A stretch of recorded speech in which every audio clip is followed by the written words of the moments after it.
which is good because it will help us when it goes one way or the other. Because here's where you get ran over. It's all normal. It's barely moving. And then somebody comes in and dumps a ton on a sell or a buy to change the direction. That makes it harder. You want high volume the whole time because then it will steadily move in one direction or the other, right? So in this case, if we look at Tesla, see how this is on a major downswing right here. See this trend with volume? So it's going to push it down farther. See this? Now look at your EWO fading. See here? Plus the volume. Hey, coach, is that a cup and handle on that Tesla? What time frame? 1 minute? Let me look. Or even 2 minute? Yeah, 1 minute. Yep. Absolutely. Yep.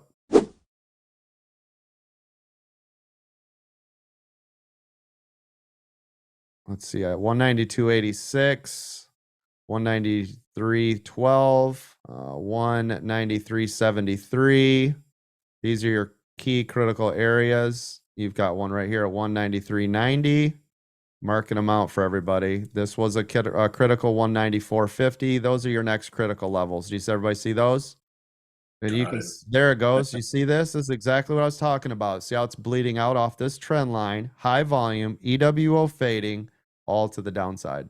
Do you believe in magic? And coach, also the trailing view showing the red signal as well. Oh, yep. Yes, thank you. Yep, absolutely. I always forget to look at that up there. Yeah, but that's nice. That's a good setup. And here, and now your super trend too. See your super trend signaling. Now super trend's like, hey, yeah, you're right. It's going down, coach. It's just late to the party, but do you see it pop up now?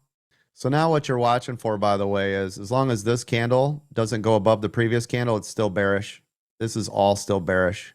See this long wick? That's a big push down. See this? Yes, sir. That's all sellers. All of this is sellers.